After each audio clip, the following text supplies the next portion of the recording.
किशोर जी नहीं शुरू कर रहा हूँ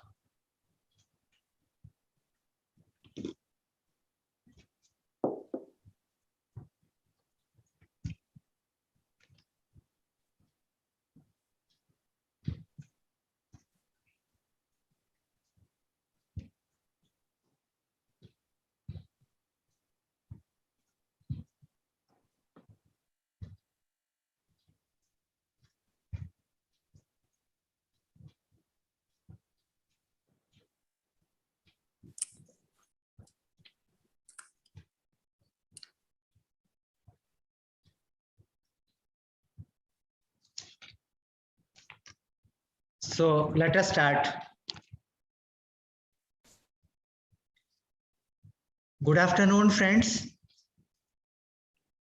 Welcome to a symposium on Indian short fiction in English and in English translation, being organized by the Sahitya Academy under its Webline literature series. We have a panel of 5 very eminent scholars consisting of Professor Amita Ray, Professor Abhishek Paroi, Professor K. Sunita Rani, and Professor Priyanka Tripathi, who will be presenting their papers, and the session will be chaired by none other than Professor Sumanyu Satpathy ji. Let me briefly introduce him. He is a former professor and chair, Department of English, University of Delhi, was fellow IIAS, Shimla, and distinguished fellow La Trobe University, Melbourne, and visiting professor in several universities in India and abroad. The Will to Argue Studies in Late Colonial and Post-Colonial Controversies is his most recent publication. He is also a member of Sahitya Academy's Advisory Board for English. I would now request Professor Sumanyu Satpathy ji to chair the session and invite the speakers to present their papers. Sir, we also request you to say a few words and give your comments as chair at the end of the session. I would request all the speakers to please adhere to the time limit of around 10-12 minutes to make their presentations. Professor Sumanyu Satpathy ji, start the session, sir.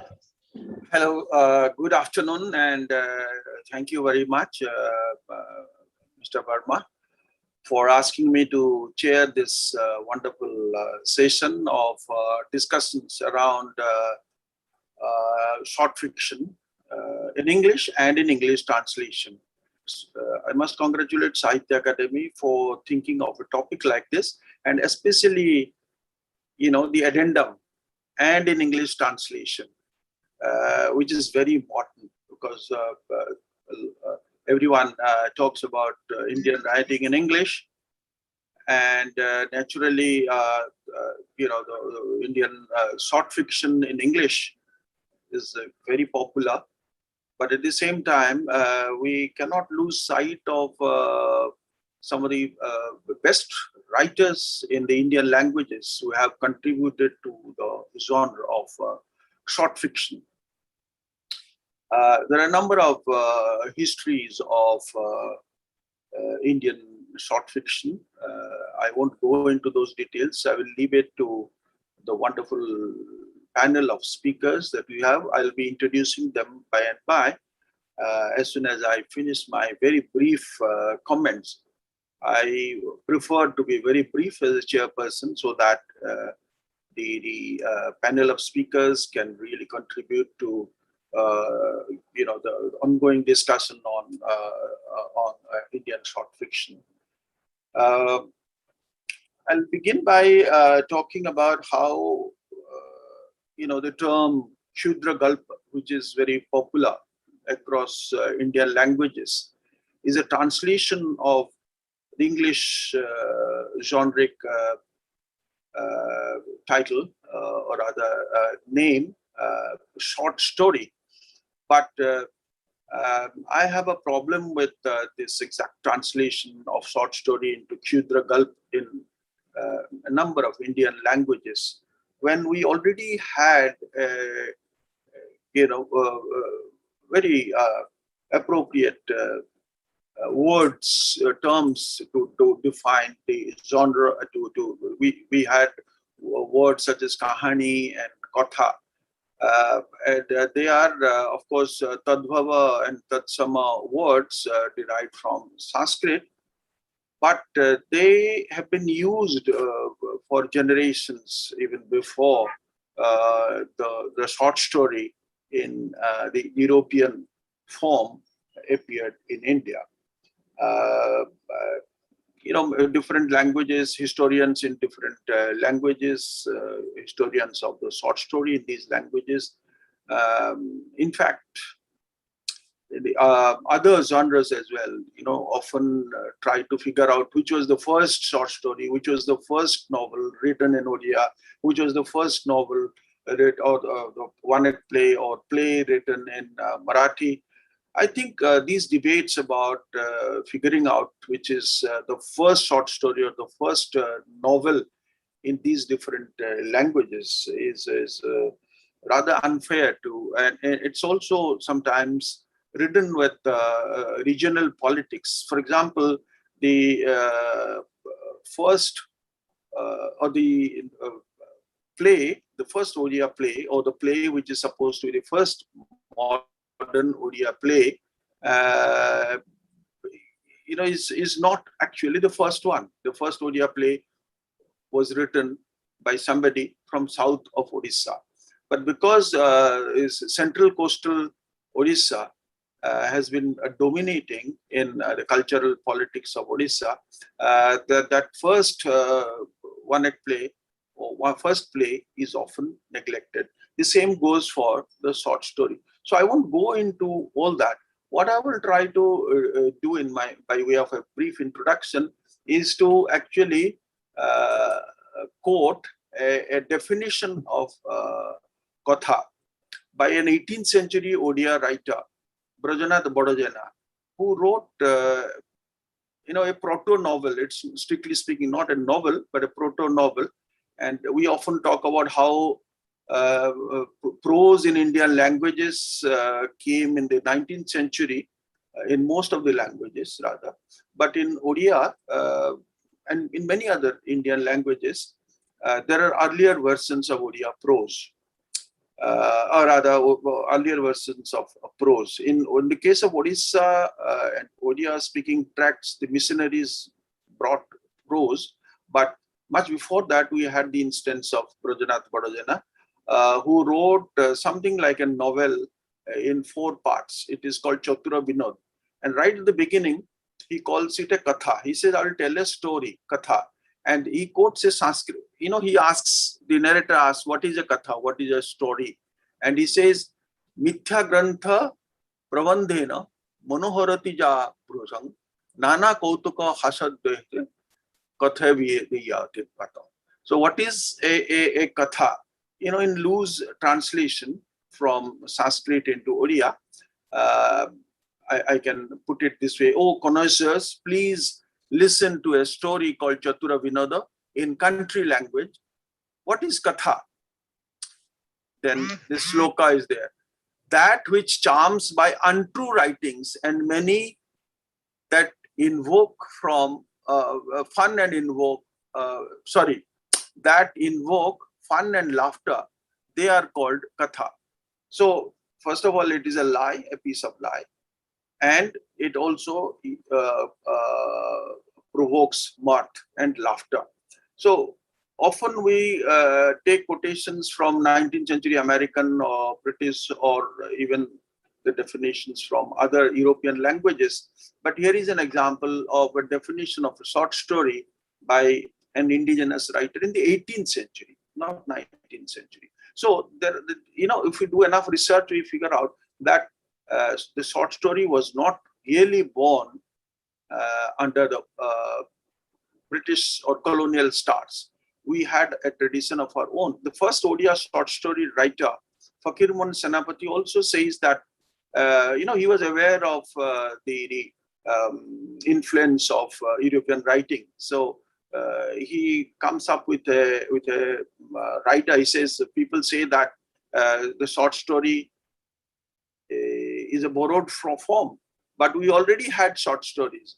And though the first short story is credited with having written the first short story in 1898 called Revati.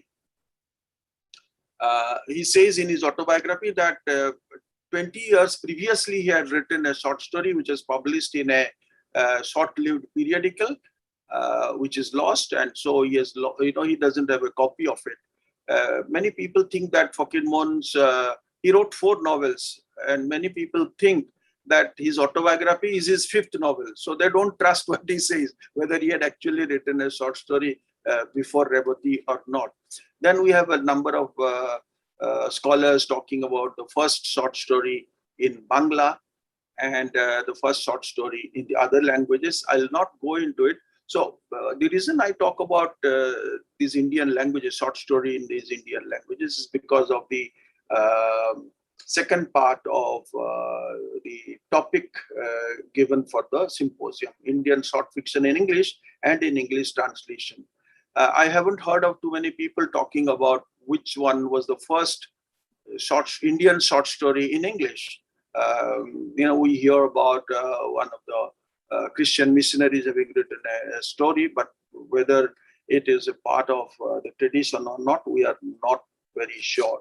After that, of course, we had, after Bankim's brother is credited with a short story, there are many others who followed, but it is actually Tagore who consolidated the genre of the short story in Bangla. And later on, as everyone knows, it is Premchand and number of writers in Hindi and in the other Indian languages. And the first generation of Indian English writers like Mulkraj Anand, R.K. Narayan, they are the obvious pioneers. So we'll expect the panelists to tell us a little bit about what their take on this particular topic is. May we begin with Professor Amita Ray, who is a former associate professor of English in Calcutta. And she's an academic of varied interests, apart from being a translator herself.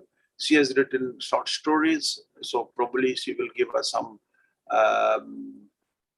insider view of what a short story is. So, Professor Amita Ray. Thank you, Professor Shatpati. And good afternoon, everyone. I have a problem with my throat. I hope you'll bear with me. First of all, I'd like to thank Sahitya Akademi for inviting me to present my paper in the symposium. I also thank Professor Shanjukta Dasgupta. Now today, I'm going to share my views on Rabindranath Tagore's short stories in translation, strategies, trials and triumphs, the history of which spans over a century. An exponent of the Bengal Renaissance, Tagore was a prolific writer exploring various literary genres. He was the first non-European to be awarded the Nobel Prize for Offerings of Songs, a self-translated work of his collection of poems Gitanjali in 1913. Being a translator himself, it is no wonder that Tagore would want his short stories to be accessible to a larger target readership. Moreover, the pluralistic linguistic climate of India also favored the translation of his short stories for non-Bengali readers. Now, Tagore was a key figure in the modernization of Bengali prose, and he wrote more than 100 short stories, most of which were written during the last decade of the 19th century. The first short story that Tagore wrote, Bhikari, was published in Bharati Patrika in 1874 when he was barely 16 years old. It was his story Dena Pauna in 1890, published in Hitovati, that won him fame as a short story writer. The periodical Sadhana, which he himself edited, published 36 of his best short stories. Kabuliwala, Udita Pashan, the two most popular of his stories, were published in this journal. A collection of his Bengali short stories titled Golpagucho was first published by India Publishing House. His stories are reflections on social relationships, tension in times of transition from the old to the modern world, conflicts in daily life, loneliness, alienation, and to speak about universality of underlying emotions. The early translated works of Tagore's short stories appeared during the colonial period in English journals, namely New India, edited by Bipin Chandra Pal, and the Modern Review, edited by Ramanathan Chatterjee. In 1930, Rajani Ranjan Sen's Glimpses of Bengal Life, a collection of 13 short stories of Tagore, was published. Thereafter, between 1909 and 1912, translations of at least 15 of his short stories appeared in the Modern Review, one of the most esteemed journals in India during that time. But the plethora of translations failed to make the desired impact on the readers. In today's global world, exchange of literature between different languages facilitates communication between societies of different language and culture. It was equally true in colonial India, but from a different perspective. English was then the language of our so-called masters, while English is now an Indian language. Moreover, the selection of stories which were translated in pre-independent India had to be politically safe and non-controversial. Regarding this, scholar Swati Datta observes, who I quote, translations of Me Gorodro and Namanjur Golpo, which reflected colonial domination, did not appear in any volumes published before Indian independence, unquote. The Hungry Stones and Other Stories was the first authoritative volume published from Macmillan in 1916. This collection has 13 translated short stories dealing with social relationships, the supernatural, and also child psychology. The second story in this volume, titled The Victory, was translated by Tagore himself. Strangely enough, this volume, brought out by prestigious publishing house, also failed to create the desired engagement. It is translated by many hands, and the names of the translators are not mentioned in this volume. It was a sort of the metaphorical spoiled brat. It seemed to be a sort of perfunctory venture, as the book also lacks an introduction and glossary. It should also be noted that Tagore was a great poet, and the underlying poetic vein of his prose work had to be captured in the translations to bring out a sense of his work. Edward John Thompson, the noted British scholar, novelist, and translator, in spite of his close association with Tagore, criticized the translators for their inclination to, quote, westernize the stories and make them feeble copies of Kipling, unquote. Many translators showed an obsessive concern for the choice of the British target readers. The urge was so compelling that they didn't hesitate to forgo the culture-specific aspects of the stories in order to make them palatable to Western taste. Professor Shukanta Chaudhary's observation in an interview may be recalled here. Quote, one may say that any author, when he writes, should think only about what he is writing. He should not, at that point, think of the target readers. And even for translation, it is true. The need for dedicated retranslation of Tagore's short stories was genuinely felt. But it was not before independence that translators could render Tagore works free from inhibitions. Post-independence, two collections of Tagore short stories titled The Housewarming and Other Stories, 1965, and Collected Stories, 1974, were published. Though not without flaws, William Radke's Selected Short Stories of Rabindranath Tagore, published in 1991, gave the long-awaited boost to Tagore's translated works. This book, a collection of 30 translated short stories of Tagore, written only during 1890s, the most prolific period of his time, of Tagore's time, has a scholarly introduction to it, to readers visualize the geographical background of the stories. Radke gives a map of the Padma region, where most of the stories were written. He also gives a description of the content of the stories under headings on land, by water, and at the cart. He also provides a glossary of Indian and Bengali words in alphabetical order. These are some of the features of Radke's work which made this volume radically different from previous works of the translation of Tagore's short stories. Still, the translation suffered from the drawback of providing apt equivalents of culture-specific words amounting to falsification. For example, Radke translates Shoshur Ghar, in Hindi we say Sasural. In the story, Jibito Mrito, the living and the dead, as husband's house.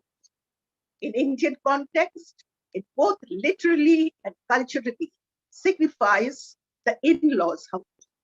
But in the eyes of Radke, an Englishman, the cultural frame of Indian family was confusing enough. In the present century, translation activities of Tagore's short stories have been undertaken with renewed interest. Selected short stories edited by the noted scholars Shukanta Chaudhary and the late Shanko Ghosh, who passed away just, say, about 4 to 5 days back, is an exemplary work on translation published in 2003. 26 short stories were meticulously chosen from the whole range of his works. They dwell on themes which transcend regional and cultural barriers, and the beauty of the original works are adequately captured by the distinguished panel of translators. The collection starts with Ghat stories, Ghated Potha, translated by Professor Sahitya Chaudhary, and ends with The Laboratory, a striking story penned during the fag end of Tagore's life. Kabuliwala and The Hungry Storks feature in this remarkable volume too. It is a joint venture by Oxford University Press and Vishwavarma. Now, this is my book. This is titled Reads and Translation. It was published in 2020. Besides two novellas of Bankim Chandra Chattopadhyay, it also features short stories of eminent Bengal Bengali writers in pre-independent India, Sharat Chandra Chattopadhyay, then Vibhuti Bhushan, and all the eminent short story writers. Two Tagore's short stories, the eponymous Postmaster and Konkan skeleton, can be found in this volume. The scope of exploring and experimenting Tagore's short story is vast and unlimited. I, for myself, would like to see translation in all its glory of all his short stories in Golpagucha brought out together or in parts or volumes. It could be an excellent tribute to the father of short fiction in modern Bengali literature. Thank you.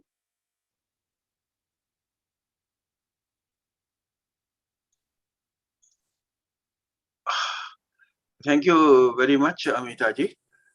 You brought out some important aspects of translation of Tagore's stories.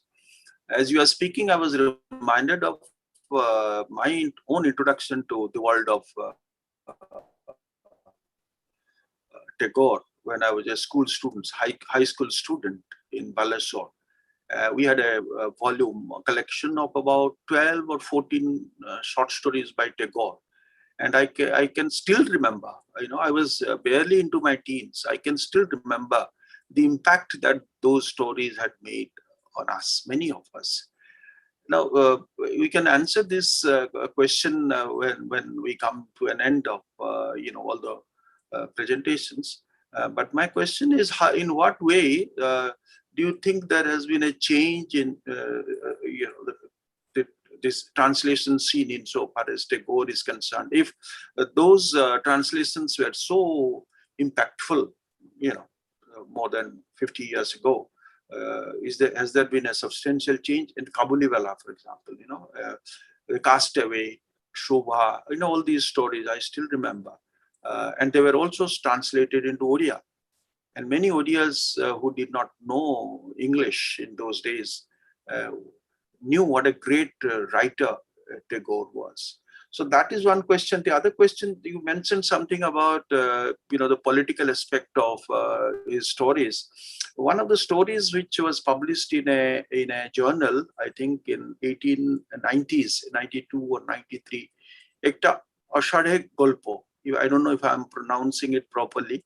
That is an absurd story, which was written under the influence of Alice in Wonderland. It's about the card people and so on, which he dramatized later on. It's much better known as the play Tasher Desh. Then we have seen the film which came out recently. Now that's a highly political short story. It's about autocratic government. So these are the two questions I have in mind, which we can go back to later on. Thank you very much. Thank you. Thank you.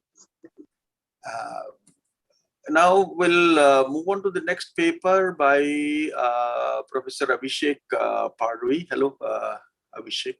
Good to have you here.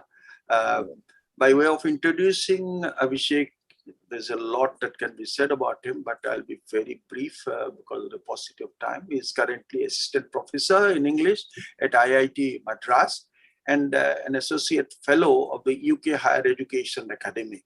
He is the author of Postmodern Literature, published by Orient Black Swan in 2018, and is currently finishing his second book with Roman and Littlefield.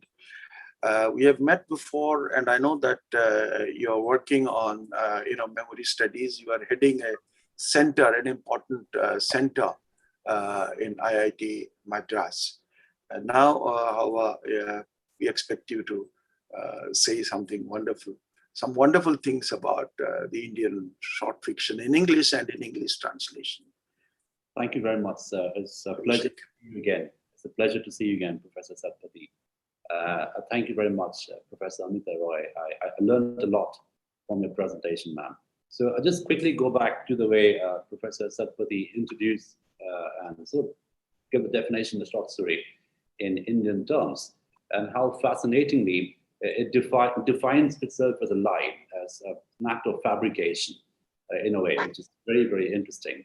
And when we think about the whole idea of postmodern, unreliable narration, etc., which had this big boom in the 60s and 70s.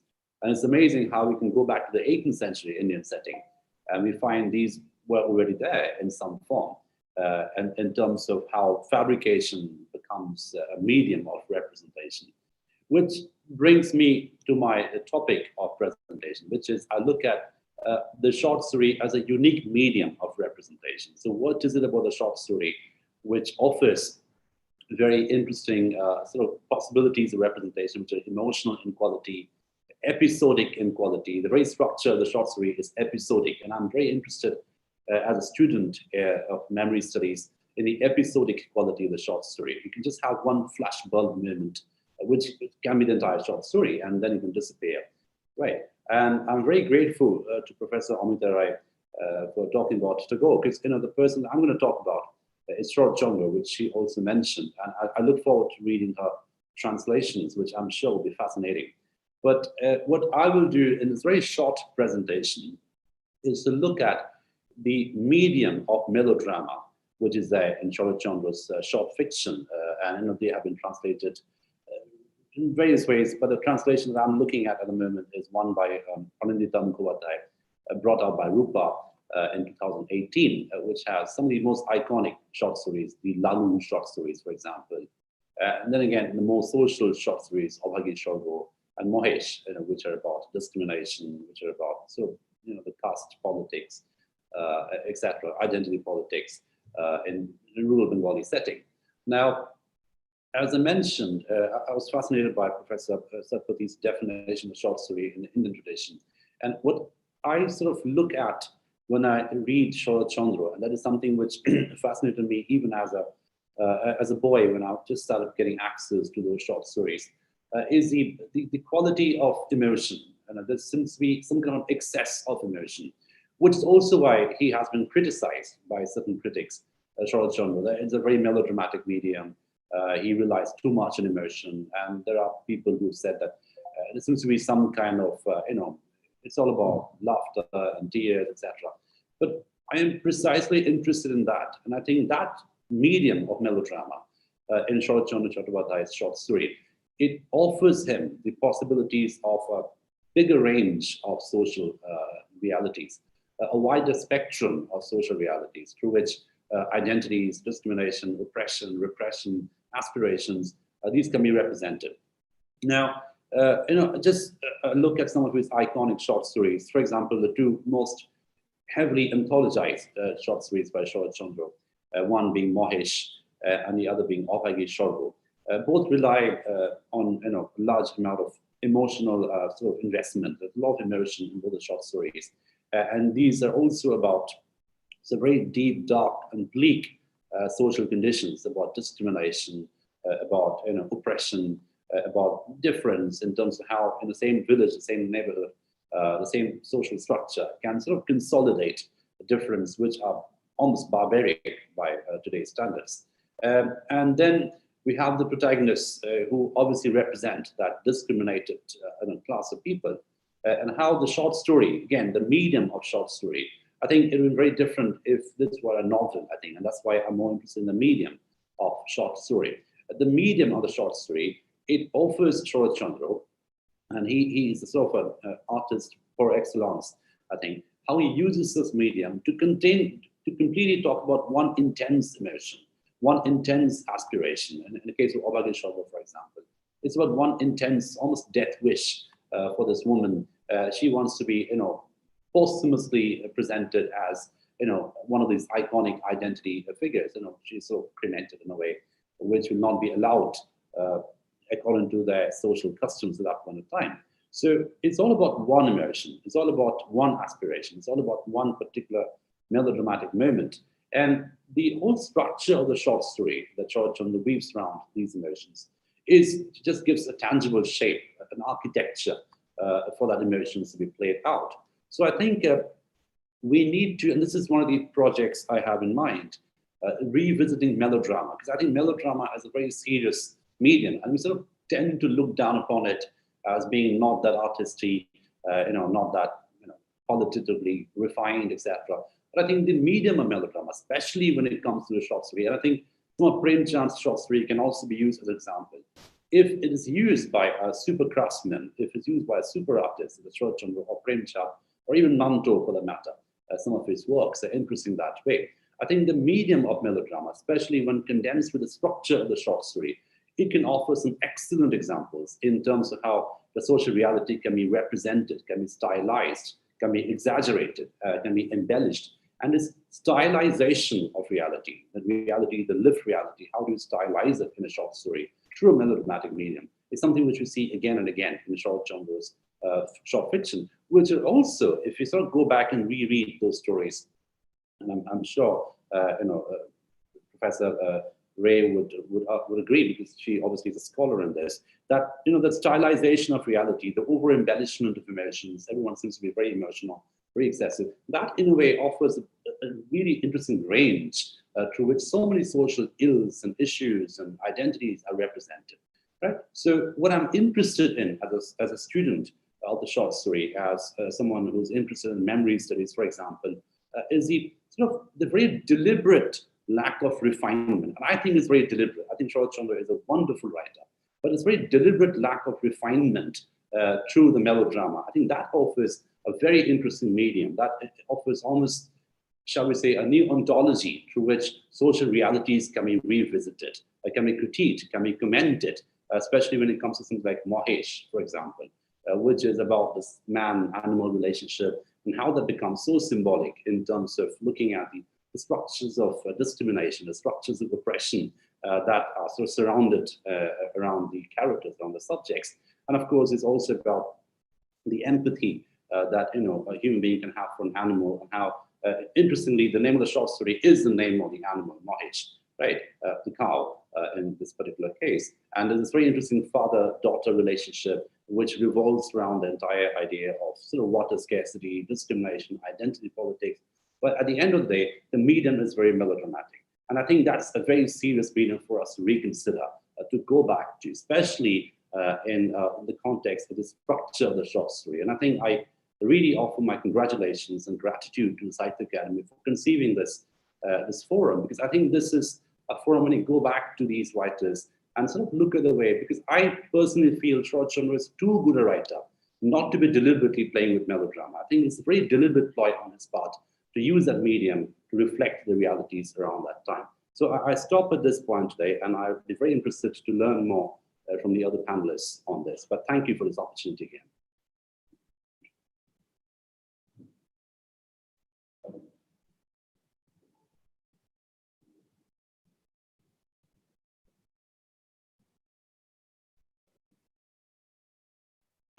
Shall we do it after all the presentations are over, or how do you want it to be structured? Should we have a discussion now? Because Abhishek's subject is somewhat different from those of the others. As you wish, sir. Yeah. As you wish. So my question, Abhishek, others perhaps will also have questions to ask him.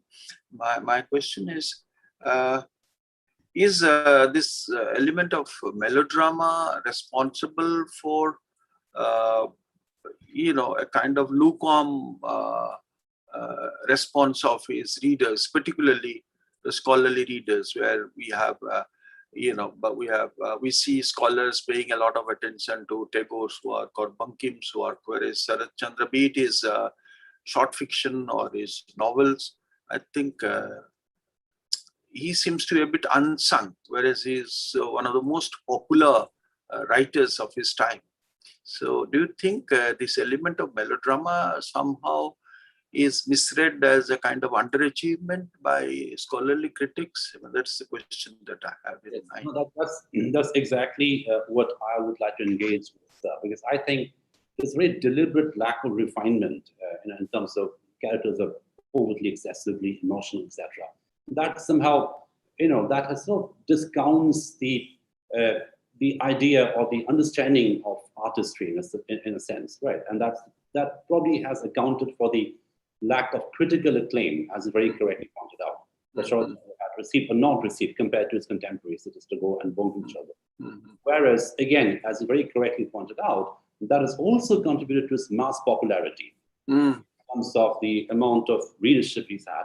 And not just that, I mean, the one point that I probably should have mentioned, and I was hoping it will come up in the question and answer session, and it has, thanks to a brilliant observation, and that is how the medium of melodrama has allowed Sharat Chandra to posthumously travel to the other medium of cinema, right?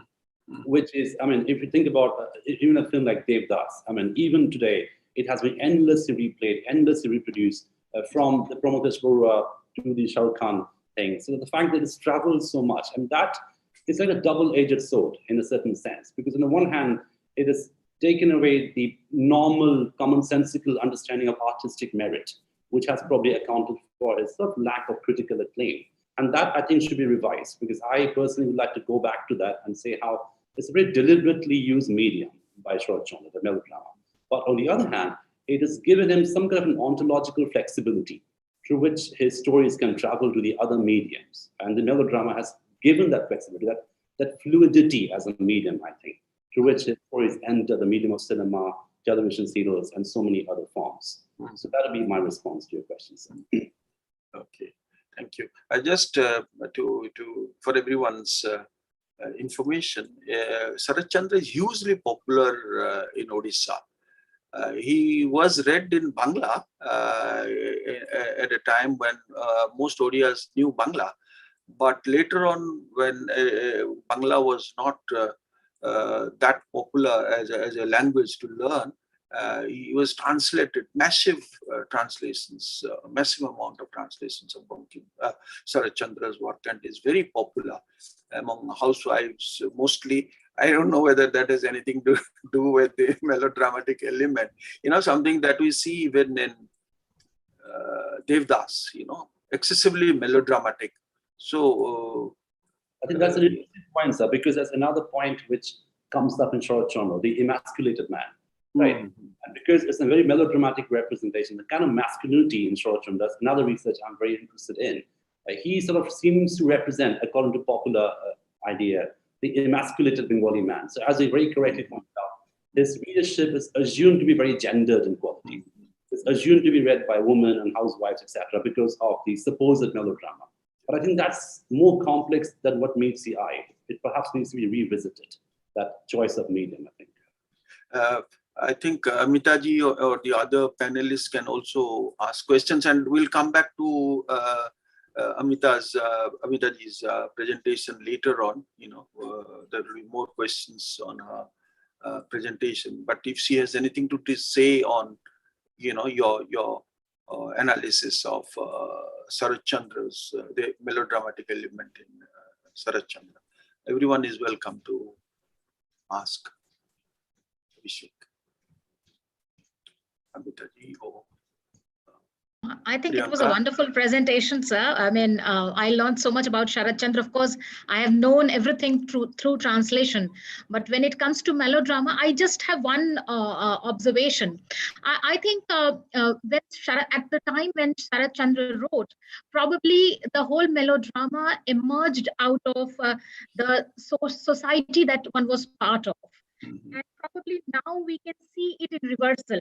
I mean, considering the society has also changed, where there is a lot of importance to the anxieties and also to melodrama. It has been redefined in a different way.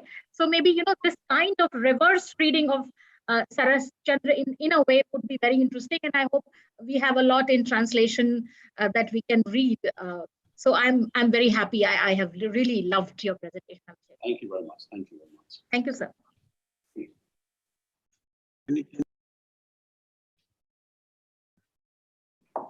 Thank you very much for the two very interesting presentations.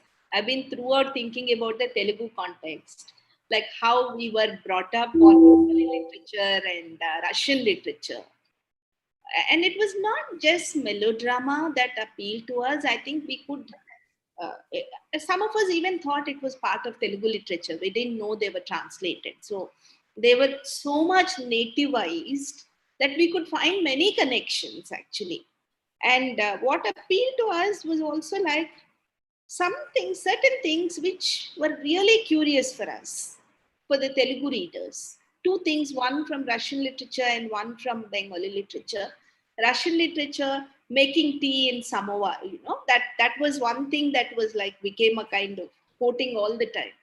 The other was from Bengali literature, taking the dust from the feet of the other person as a blessing. I don't know what it is called in Bengali, but it was repeated. There were jokes around it, there were satires around it. But all said and done, that relationship between older people and younger people, the kind of respect that is associated with it. And like the previous speaker rightly hinted at it, the gendered aspect of it really appealed to most of the Telugu readers. So it becomes very nostalgic for me when I listen to a presentation on Bengali literature like Sharat Chandra, Tagore, or Bankim Chandra, like how we used to read voraciously without knowing that they were from some other language and believing strongly that they were from the Telugu context. Yeah, that's all. Yeah, Abhishek, you have anything to say to that?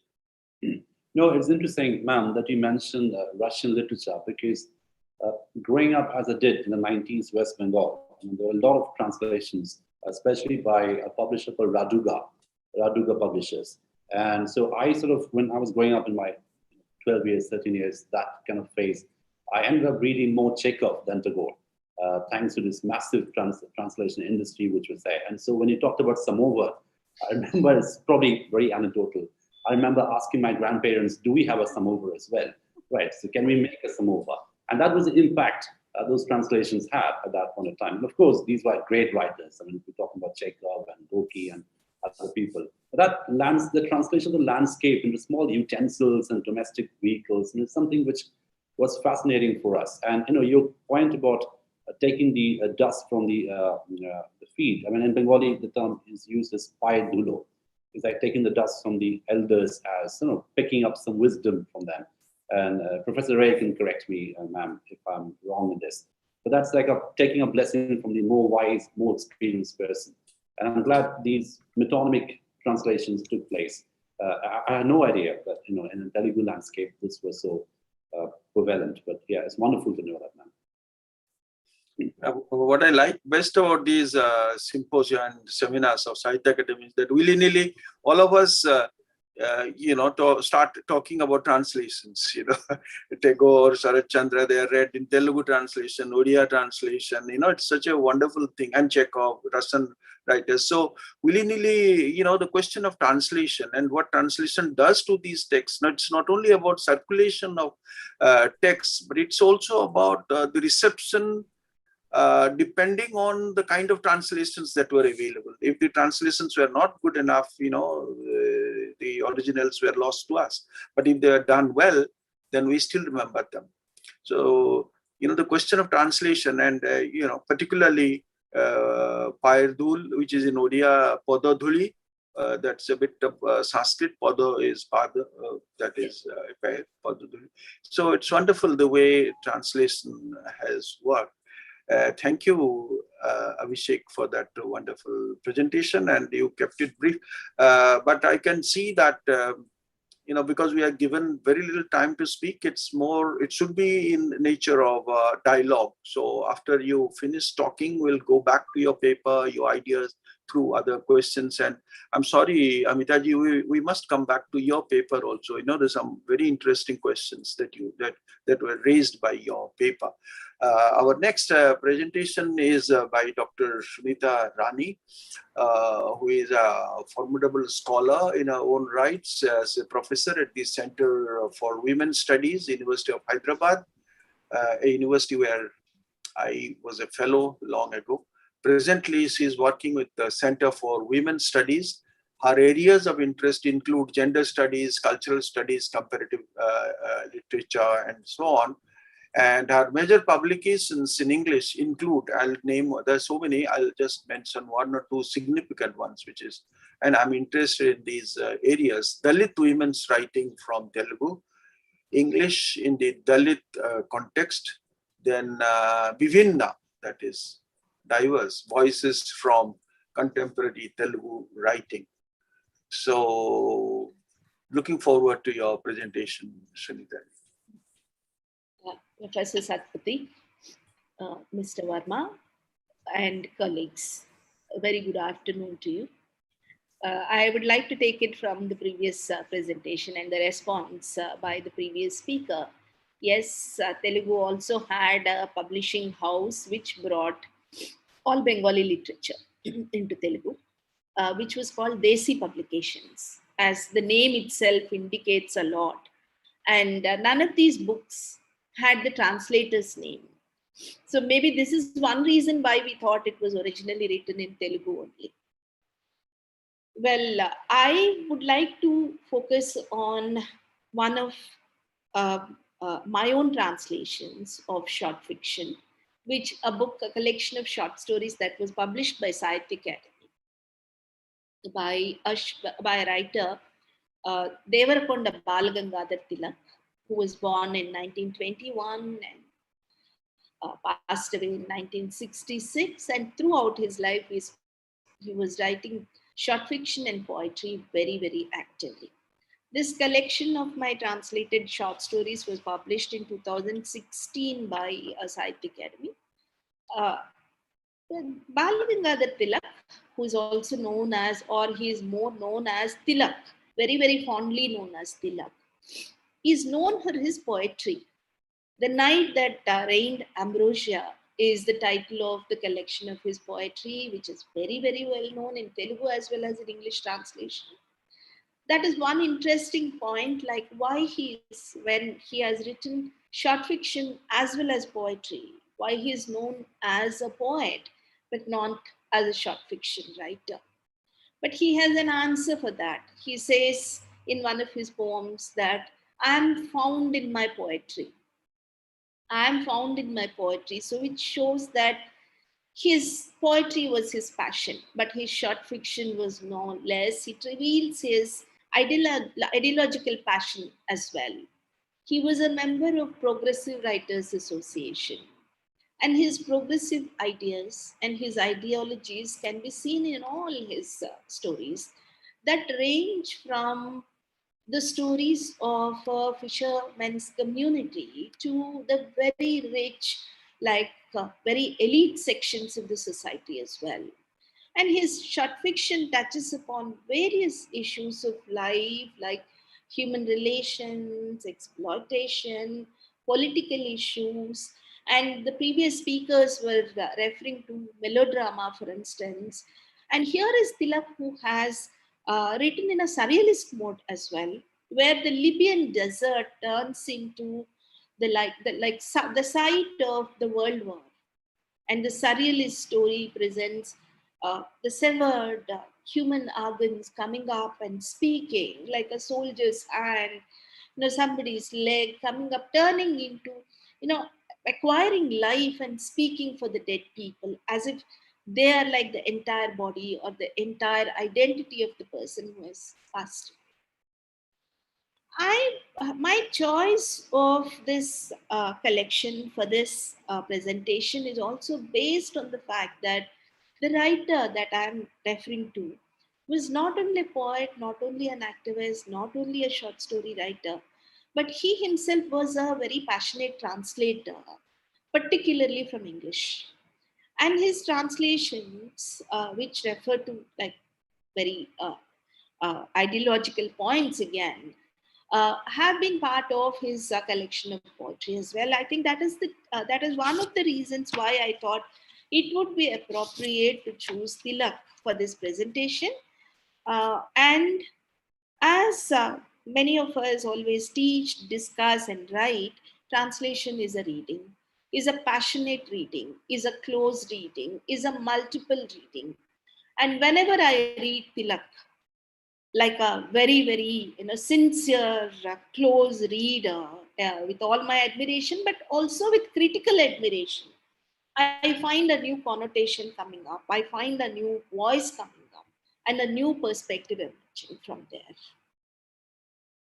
For today's presentation, I want to look at the way Tilak has chosen the location whether it is the Libyan desert, or it is a dense forest, or it is a sea, or it is the outskirts. The title of this collection itself is called A House on the Outskirts and Other Stories.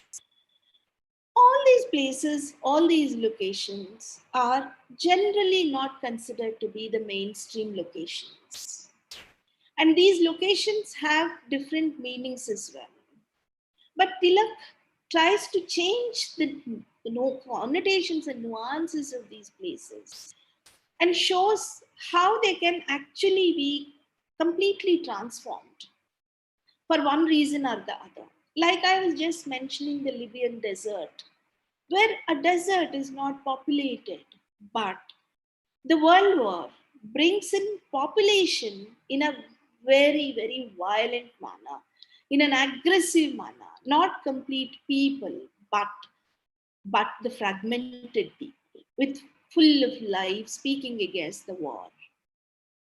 Similarly, the Nallajirla Road is one story which is discussed extensively, where you see some people narrating the past about a forest wilderness and some of their friends traveling through that wilderness, and how that wilderness turns out to be a symbol of humanity, while the so-called civilized people turn out to be uncivilized and ruthless. As they are traveling, their car breaks down, and one of them is bitten by a deadly venomous snake.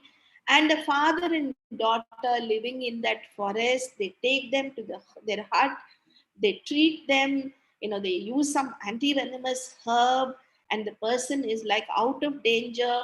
And the next day, they're about to leave, the car is ready. And at that very minute, the father that who rescued this man, the civilized man, is bitten by a deadly snake. And the daughter pleads with them, saying, "Could you please help? I cannot handle on my own. You see, you have come back to life. Could you please help my father?" And they say, "No, we are attending a politician's daughter's marriage tomorrow this morning. We have to be there. We can't help you." And they leave. So the wilderness that is scary, that is dangerous, that is threatening, that is strange, it turns out to be full of humanness, whereas the so-called civilization turns out to be something else. Like in one of his other stories as well, like he looks at civilization as a mark of aggression, as a disguise for aggression. Similarly, another story which is located in the sea is titled as Edges of the Sea, where one of the fishermen, young fisherman, is always longing to have a piece of land, to construct a hut and live there, and to have a companion of his choice. The be all and end all of his life, the motive of his life, the goal of his life is to find a piece of land, not to live on water. But that very anxiety, that very longing, that very desire actually lands him in a jail and turns him out like he's branded as a criminal. His companion is snatched, okay, and he ends up in disillusionment and frustration. And similarly, A House on the Outskirts, a woman who is deceived by a man and who cannot go back to her house, but who wants to be wedded to a man who wants to live as a housewife, is turned into a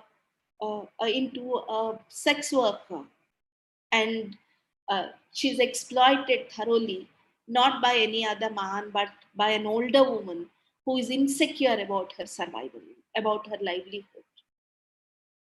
And similarly, many of his stories, they are all like, there is a kind of a rush to move out of the place that they are located in, that they are made to belong.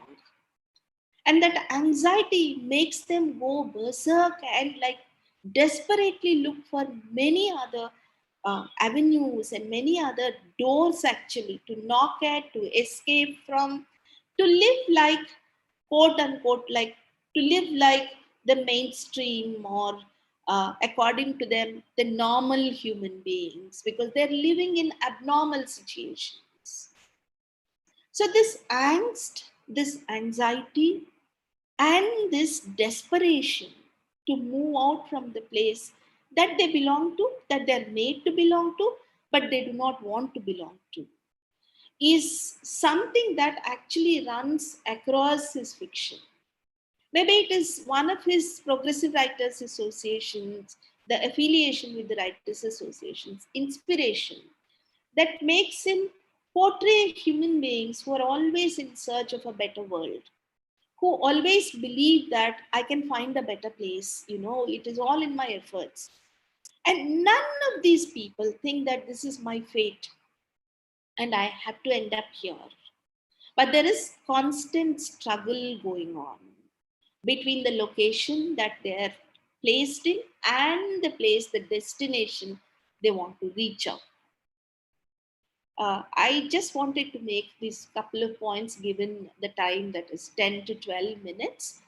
But I would also like to make one point here as I'm going to conclude this presentation on one of the significant stands that Tilak takes in his short fiction. That is, like the colleague who made the first presentation was referring to the first short story, and the chair was also referring to the controversy about or the discussion about the first short story.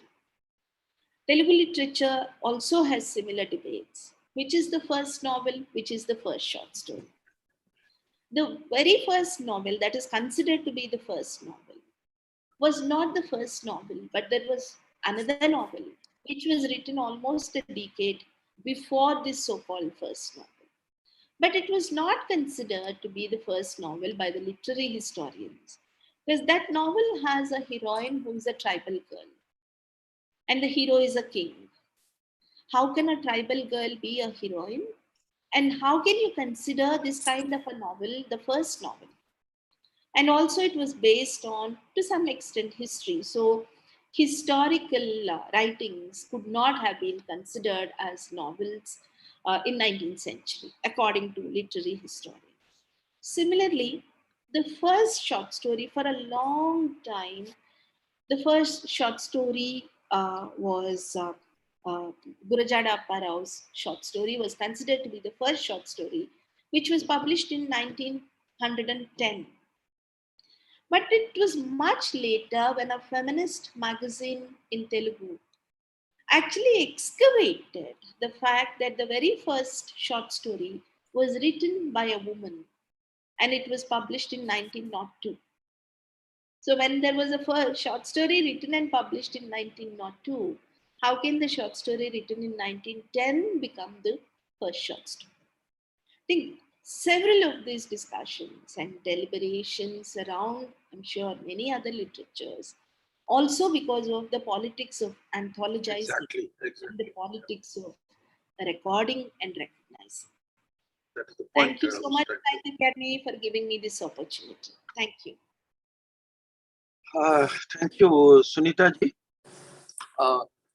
Again, I'll use my privilege as the chairperson to ask you a question more by way of satisfying my own curiosity rather than anything else. When you talked about Tilak's fiction, somehow I got the impression, I haven't read anything by him, but from the lucid presentation that you made, I got the impression that he's, the world that his stories inhabit is similar to that of Manto rather than to his contemporary, say, Premchand. Premchand's stories, profound in their own way, in terms of theme and the kind of characters that he presents. But the world that he presents is not a dark world, the dark world of Manto. And now from the analysis of one or two stories, I somehow got the impression that Tilak is also getting into, the dark recesses of the human mind. Am I right in understanding his work in the same way? Or? No, to some extent it is right, in the sense he does present the dismal situations and the disappointment, exploitation as well. But what becomes much more important than this is the characters struggle to come out of it, not just silently take it, but the struggle. And no story is seen to be like, you're given this, you end up here. You just take it, you accept it. Every short story, of course, some of the other short stories that I haven't chosen for a presentation here, also because they present an array of themes and emotions. There is a very subtle kind of gaze into the human relations. And there is a very subtle commentary that is going on. Like there is a husband of a very rich wife who takes control of him completely, considers him to be like a child, and she gives him utmost care and all that. And he runs away from home one day, thinking that he has no respect and he has no recognition. And he ends up in some remote village, sick. He faints, and there is nobody to take. A family takes him in, but they are not in a condition to take care of him. And the wife appears there. And again, she takes him back. And the husband says, "You are an angel." Similarly, there is another situation where the man is just a wayward man who doesn't care for the house. And the woman emerges to be the strongest woman in the family. So I think you're right in the sense that there is darkness in this world that he presents. Maybe he tries to bring out that darkness, that everything is not fun. Incidentally, this was the time when romantic poetry was being written. And he himself has written romantic poetry, but with a different tone altogether. Like he writes about the lover that he has lost touch with in the same anthology, and he also writes about an old woman whose son is lost in the war. So I think he tries to juxtapose these emotions and these situations. So I think his writings also function as a commentary on other writings that were happening at that time. Darkness is there. Don't make it like fun and frolic, everything romantic, nostalgic, beautiful and all that. But there is also this world. But again, you don't have to stick to this world. You can run away from this world to a better world. No, sorry, I shouldn't have said run away, but you can actually build a better world. So I would look at this positive, again, sorry for using the word positive in COVID times, not that positive, but that optimistic tone that is there throughout. They might win, they might lose their war, but they keep on fighting. There is some stereotyping of characters like identities, genders, and all that. But despite all that, there is this element of fighting for change, fighting for transformation. Okay, thank you very much, Sunitaji.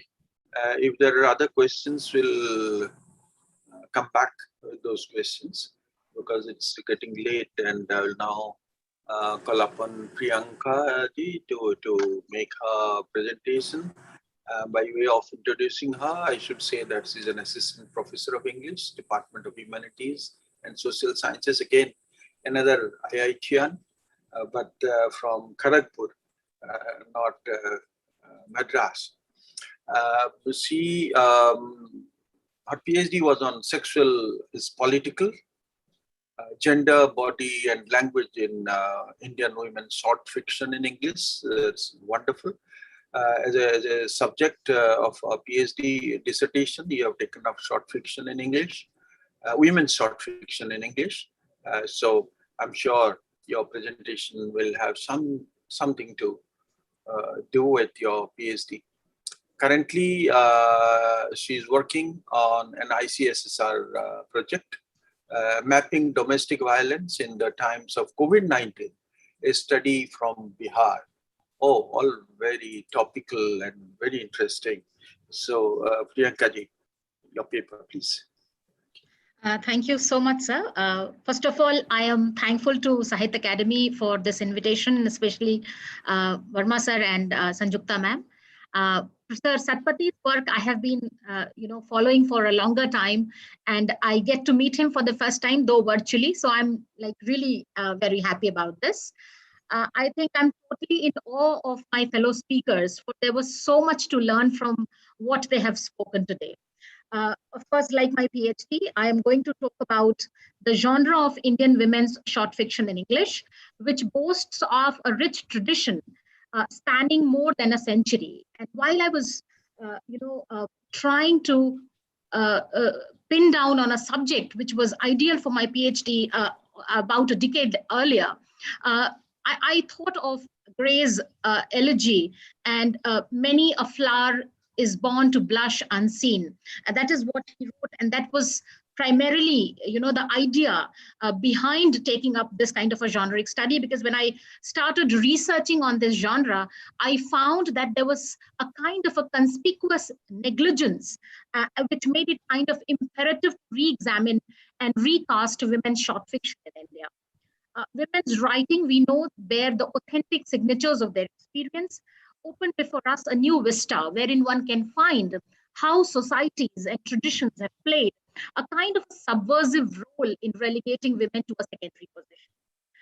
I will talk about first. So in that sense, the first Indian women's short story collection was a story of Christian life published in 1898 by Kamala Satyanandan, just like in Odia translation, it was 1898. Even in English, it was 1898. And there are quite a few scholars like C.V. Venugopal, M.K. Nayak, Bijoy Kumar Das, A.N. Dwivedi, Neeru Tandon, who state her as first Indian woman writer of short story in English, primarily because of chronology. However, there are quite a lot of critics who go against this idea. Somebody like Arvind Krishna Malhotra, Susi Tharu, K. Lalita, Joel Kuoroti, who say that it is not Kamala Satyanandan, but Cornelia Sorabji, who is the first Indian woman short story writer in English. And they say this primarily for two reasons. One is because the output of Cornelia Sorabji is supposedly considerable and significant. And another reason, which possibly could be rationalized, is that Kamala Satyanandan's short story collection was co-authored by her husband, Samuel Satyanandan. So there are about 12 short stories in the collection, 6 credited to each. So in this technical sense, unlike Sorabji, Kamala Satyanandan is not the sole author of the short story collection she published in 1898. Just to give it a kind of a historical perspective, one can study the vast body of Indian women's short fiction in English in 3 phases. The first phase is from 1890 to 1940s. The second phase somewhere from 48, 49, like that, to 1970. And the third is from 1980 onwards. In the first phase, apart from Sorabji, there were many writers who wrote short stories in English in the form of simple narratives. So when you look at the narratives in this particular time frame, you will find that primarily they are extended anecdotes, tales based on legends and history. Apart from Satyanandan and Sorabji, one comes across the writings of Shovana Devi, Sheila Hawley, Sunita Devi, just to name a few.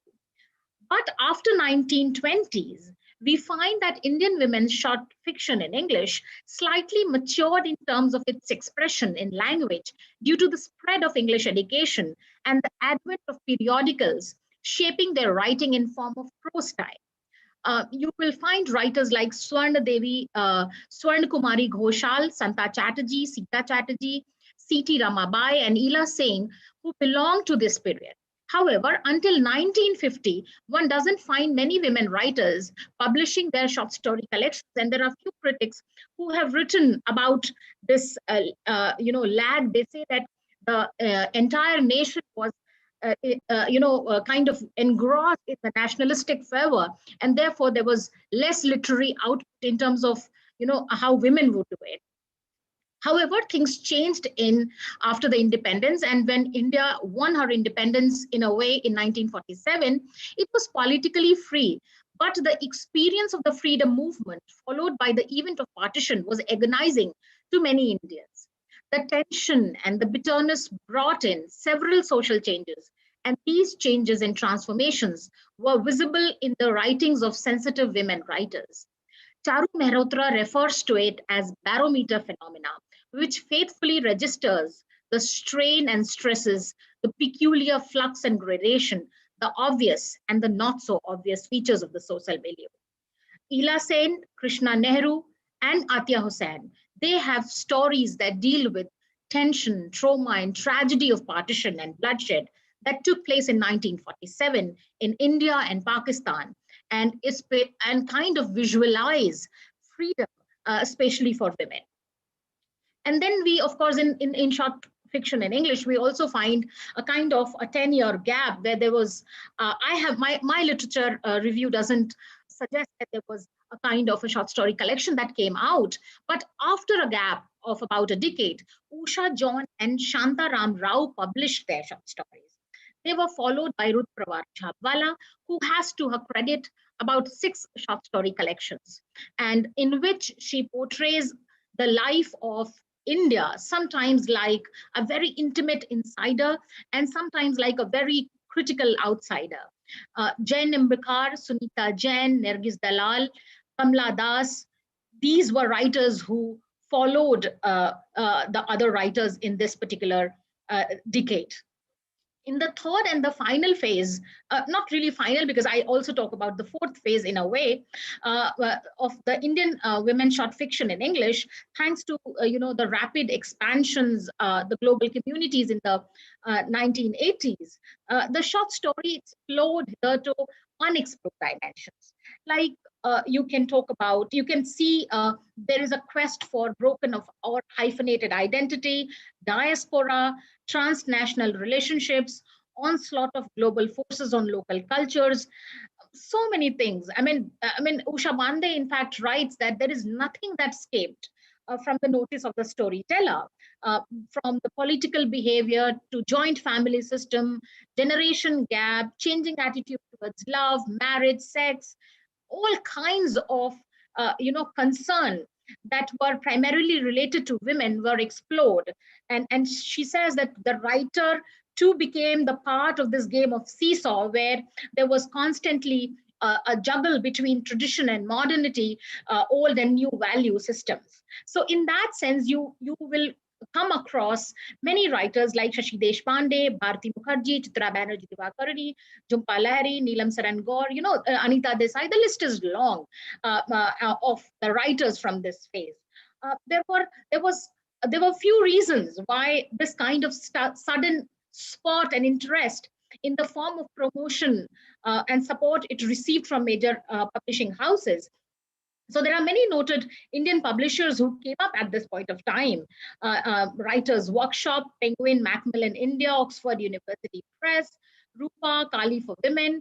They gave ample opportunities for Indian authors to get their writings published. Short story was a preferred form for readers, writers, and publishers as well. So especially, I think I should talk about Writers Workshop under the stewardship of P. Lal, who was himself a very renowned poet and took active interest in promoting the works of women writers.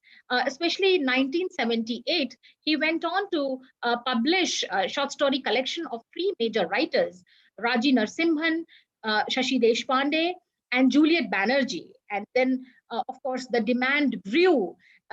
Instead of novels, readers wanted to read short stories, and that is why probably there was a kind of a gadget serialized, short stories that were kind of serialized in journals and gadgets and periodicals. So that ways, the short story is short yet intense, deep, as well as complex. In that sense, it's an author's perfect offering to the reader and significant contribution to literature as well.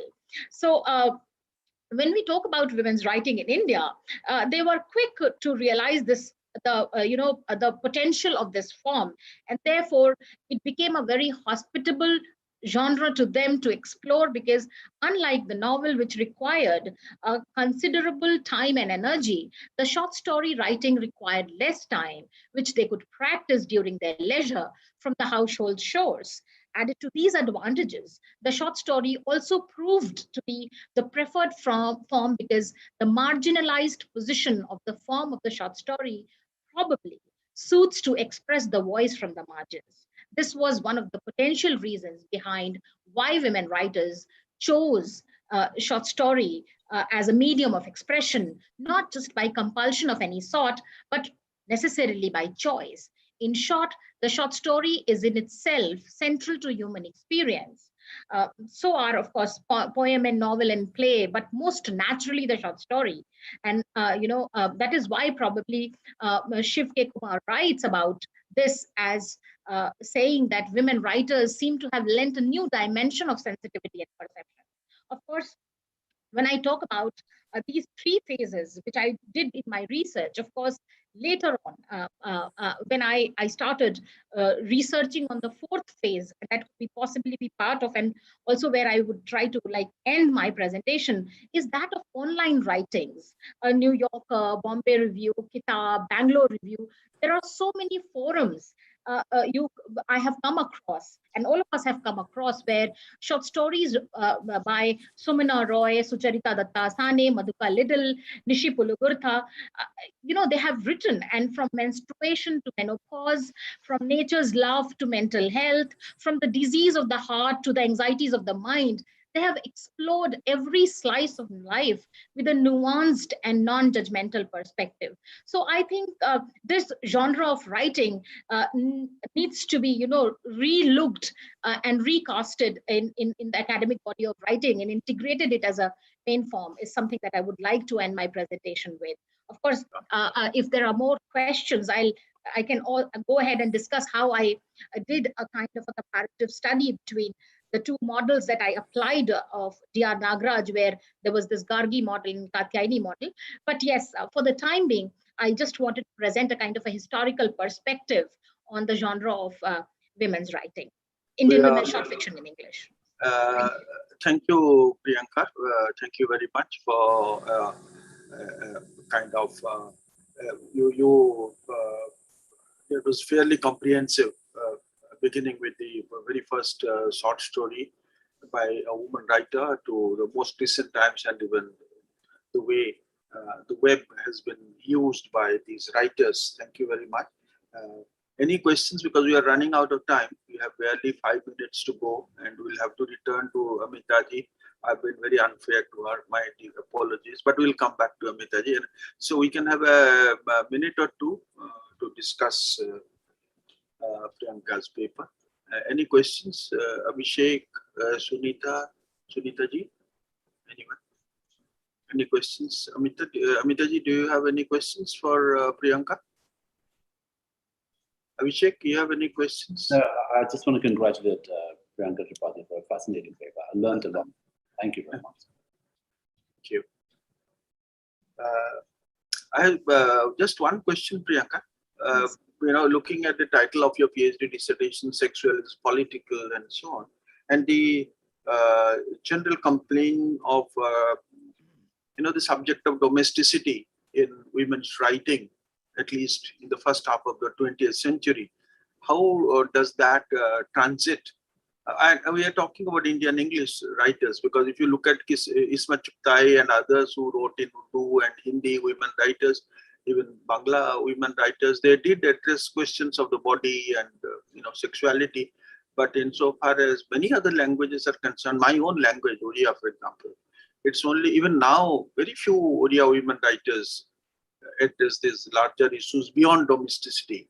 So sir, how does that shift happen? Yeah. Sir, I beg your pardon. We have another 3 minutes. 3 minutes. That's all. Just 3 minutes. So that's the question, Priyanka. So Briefly, I'll just quickly then wrap up. Actually, what I did was, it wasn't a very stadial kind of division I did. So I followed the model of D.R. Nagraj, which was Katyayani, which is a home-centered model, and Gargi model, which is an iconoclastic model.